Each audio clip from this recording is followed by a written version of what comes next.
everybody, Jamie Pate here. Welcome to this video. Happy February. I have just a straightforward tutorial for you today. This was requested and I had a spot open, so let's get going. Okay, today we're going to talk about ribbons, and I actually get asked about ribbons quite a bit, and then I don't follow through with it. Please forgive me if you are one of those who've asked me about ribbons. I love the texture of trim. I love the softness that most often these ribbons can bring to our mini albums, to our memory dex cards, to our regular cards, to our tags. I mean, I don't know, as I'm looking around here, just at stuff that's kind of sitting here on my space, I use ribbons quite a bit. So I've had a question about a specific ribbon, which I'll get to in a minute, but I just felt like the need for maybe a bit of a history. So I was asked to show, and thank you, Trina Barnes, for, I love hearing from you. I love hearing from this entire community, especially when there's something that you're really interested in. And you just asked me. Thank you very much. I love that straightforward talk so much. So she asked me, one of the things she asked is like, what's your stash? Is it very large? Do you have much of a stash? It's basically what the question was. Basically asking, what does one's ribbon stash look like? This is what my ribbon stash looks like. There's also this. And then I have in this storage bin metallic thread. I don't know if you consider that ribbon, but it is a trim. And then baker's twine. That's all Heidi Swapp. That's kind of it. Oh, no, I lie. Forgot about this twine that I also get asked about that I do not have a retail resource for. I'm probably just going to end up having to sell it because I can only find it wholesale. I know, but I'm trying. Doing my best here. Okay, but let's talk about ribbon. So this goes in here. Let's just tidy up here while we got a moment. This is Heidi Swapp's Color Collective ribbon. Already colored, already ready to go. I use it quite often because sometimes I just get lazy and don't want to color it. Now, that being said, coloring ribbon, and that's the whole crux of today's tutorial, is such a beautiful result. It really is lovely. And let's go ahead and dive into the stash here. This is a colored ribbon. This is what I'm going to show you how to do today. I think I only have this left. I kind of do blow through it, and then I need to go back and color it again. I think this might be, I want to say this is saltwater taffy oxide spray. And so this is obviously really different from this, right? It just gives it a whole different vibe. So this is just all based on preference, what you're willing to do in terms of inking your ribbon. If you want to buy them in this quantity, it's just all personal preference. No right or wrong ever in this. I just want to show you what I have. So in this bag here, and this is lovely, just threw it in the bag. I think this is also, I do have some colored in here. This is some probably, it's probably, think Jamie, bundled sage. So it's a pretty color. And then this is, I'm going to guess, actually, I don't know. I don't know what that is. Sometimes that happens. And I'm not necessarily coloring my ribbon because, I want to keep it and then keep track of the color. No, this is bundled sage for sure. For sure, that's bundled sage. Okay, but then you can see it compared to these other ribbons that I have. Beautiful colors for sure. Personal preference here. Okay, so the extent of my stash includes this. Not a lot. So the one thing I do get a lot of questions on is this chiffon. And I have it in white and pink and like this mauve color. I will leave a link for this if this is still available. This came actually in a longer card, and there was a red with it as well. Yeah, here's the red. And I haven't used much red. So this is really pretty. It's a little wide. It's got these rough edges, which I really like, that whole kind of thing going on there. I have some other twine, some thread. I have some other threads in here. Don't actually use that often. I think I used this in one of my December album videos. I don't even know where it's from. It seriously looks vintage, and I've just collected these little spools through the years, whether I found them or they've been given to me. There's some more of that twine and some more, and just some regular, there's some black ribbon here too. I guess it should kind of go with my other stash here. And then in this other jar, I have more of that same seam binding ribbon, and I cut a bunch up for a class. This is a little bit white. This is just a regular, I don't even know what you call that. It's a little more of a silky finish. I cut a bunch of ribbon up for a class that I taught, and then I just had extras. So I got a lot of extras in there. But this is where it started. It all started, what I'm going to show you today with the seam binding that I'm going to color today, it all started with this Hug Snug years, literally like 10 years ago. And I know that because this is autographed by Heidi Swapp, because she gave this to the team, and this was our introduction to this seam binding. And I have been ensconced ever since. So this is what it looks like now when I purchase it. I will leave a link for this. Okay, so I have a couple of those. I have one just in stock. This comes in 100 yards. So like, this is great. If you want to kind of hone down your whole ribbon action, this and some inks, and you've got any color you want. So there you go. Okay, so we're going to jump right into the actual inking, and I have a very small latex glove on my hand because I'll be inking a couple things, and sometimes I don't mind getting ink on my hands, but because I'm going to do different colors, I just don't really want to bother. So you can use a latex glove if you prefer to do this. And what I like to do is pull off about a yard of my seam binding. You can do less, you can do more. Totally up to you. As you saw in my stash, I do sometimes have leftovers because I am making extra. My just general, if I'm just going to go about this in a really kind of quick manner, because it doesn't really take me long at all, is I'm going to spritz it a little bit with my distress sprayer. It's just water. And at this point, I will go ahead and speak into this. I don't really think about this too much when I'm actually just doing it. But the crinkle part comes in because of this right here, because of it getting the moisture on it from the water. And you just want to be careful, because if you want it super crinkled, that's not hard to do. Just keep crinkling it. If you want it to not be so crinkled, then don't crinkle it so much. Yeah, anybody can do this, friends. I'm telling you right now. So this is Tattered Rose. This is one of my favorite colors to use. Now, you can use the Distress ink. That is a possibility for sure, because it's ink is ink. And I can kind of tell already I don't like it that dry, so I'm just going to add some more water in there. And just kind of mix it around, and you have colored, and I think you can see that. It's pretty subtle color, but you have a colored ribbon right then and there. Now we can just set this aside and let it dry, or we can dry it with the heat tool gun. I'm just going to go ahead and clean up my ink from this. I like to use the glass mat just because it's so easy to clean. It's just, ta-da, you're done. I love that. I love that. Okay, so what I'm going to do though now is I'm just going to come in here, because we can still dry this in a moment, with another color.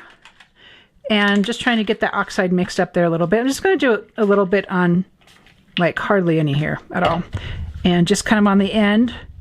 And what kind of can happen sometimes here is it can get a little blotchy. Just go in there with your fingers and just kind of unblotch that. And so now we have sort of an ombre effect going on here with this being both the Tattered Rose and the Victorian Velvet, and this down here, just a little bit of everything. And you can kind of go in there and just sort of just smush it around with your fingers, like I just did. And then we're going to go ahead and dry it. Like I said, you can just set these all aside. I find that if I do just set them aside and let them dry on their own, that they actually tend to get a little too crinkly. And sometimes I like that. Sometimes I don't. I used to do some work with this vintage shop that's local in our area. And so I poured on the vintage in terms of the elements that I brought to those different classes and whatnot. And for that, I did want it really super crinkled. I just wanted that whole old-timey kind of feel. Now, you're not going to be able to feel how wet or dry it is with your latex small gloved hand, but you can just go in there and kind of feel it. And you can also look at this and decide, it's a little too dark for me, and add water to it, and then just kind of squeeze out the excess. Now, I will tell you, as I was thinking through this and kind of where this came from, I showed you the seam binding that Heidi Swapp gave me a long time ago, but we were doing this with Color Shine back in the day. That's when I first came across coloring my own. And I loved it. I just loved it. I just loved being able to have this. So we're going to do like 2 other colors and just some different hues, just so you can get an idea here of the possibilities. All right, I'm going to get this a little more damp. I'm going to squish it a little bit more. And I'm going to leave the water. I don't know if you noticed that, but I leave the water on the glass mat. I don't clean that up. And this time I'm going to go ahead and purposely give it a nice base of speckled egg. And then I'm going to come back in here with salvage patina. And I'm not going to try to ombre it. I'm just going to get a lot of ink on here. Now, one of the things you can do I kind of notice, I'm like, okay, that's a little too much ink. So then I will take some paper towel and just smash it in there. And that kind of pulls up some of the color. Also kind of dries it just a little bit. It's still very damp, but it's not wet. I'm going to add a little bit more water here. It's funny when you start to tutorial these things because you start really paying attention. Okay, what exactly is it that I do? This is just something that I have just done for so long. I don't really think about what I do. So I don't want to steer you wrong. You're just going to have to practice makes better on this one if that is something that you want to go for. So I just like the depth of that when it's those 2 colors. I mean, you can go with 1 color. That's fine. I just think it just brings it a little bit more. I think I'm going to go ahead and squeeze it in here a little bit. But I'm not going to go to the trouble of drying this right now. I just wanted you to see the color and see the possibilities here. So we'll clean this off, and I'm going to go pick out another color or 2. Okay, this time I have Spice Marmalade, which I think is a bit of a bold color. Not terribly, but just a little bit. So I realized too, I don't actually have a whole lot of ink colors, and I kind of, in terms of the sprays, and I kind of just do the same ones over and over again. Do you see how bold that is? So that's another thing to kind of be mindful of too, like how bold is this color going to be? This is a great time for me. I mean, this could be great for like fall, Halloween, even summer. Me though, I'm like, oh, that's a little too bold for me. So I'm gonna really, really take out a lot of that color. And that's what I'm left with when I'm all done with that. I'm going to dry this off camera and show you what it looks like when that's all done. So if you are going to use a heat gun to dry these, just keep it moving. Don't scorch it. I suggest a heat gun over an embossing gun. An embossing gun will work. It's just an embossing gun tends to be even more hot than a heat gun. And so, all right. So it stayed pretty intense. It's really pretty when you match it up with other colors. Okay, there's one other thing I'm going to show you really quick. Consider this your bonus feature. Now, this won't be quite as intense, but you can take an ink pad and smush it on, add water, and you have obviously what is almost the equivalent of a spray, right? So that is another way. If you are not a collector of the oxide sprays, like you can see, this could also be something that would be interesting to see in a marigold, right? Because a dried marigold, because it might not be as intense. This is not as intense a color. It's no less beautiful. I mean, the beauty factor, oh my gosh, it's just there. It's not like, oh, that's not going to be a pretty color. No, they're all pretty colors. Okay, one last thing I want to share with you. All right, before I show you the next thing, just a couple of ways that I'm using my ribbon. This is a colored ribbon here that I DIY'd myself. It's just wrapped around this little mini album, and it's just sort of loosey-goosey, nothing too special. This is some of the chiffon. I kind of folded it and folded it again, then stapled it onto this memory dex card that's losing its branches. Oh, that's so very sad. And then here's another DIY ribbon with the seam binding. You can tell it might even be the ink coloring, the ink pad coloring, and just wrapped it around the top of this tag. This is more of the chiffon, and it's actually tied through a tag there, and just looks super pretty and pink. And another thing that I do quite often is just fold the crinkled. Oh, this looks like it's marigold. Yeah. Just squirrel is really bad today. Just folded it and kind of tuck it in. Sometimes I'll staple it and tuck it in just for a little bit of texture and fabric and interest. And this is just the pre-colored. This is the Heidi Swapp ribbons, and just put 2 of them through on this ribbon, on this tag rather. So I have also been asked by our dear friend Trina about the folding? I don't know. I don't know how I fold these. This is what I do. I think it's just the beauty of the ribbon itself that just gives its allowance for the real soft, the soft layers that you feel. And if, you know, this is a very simple book that I'm wrapping this around here.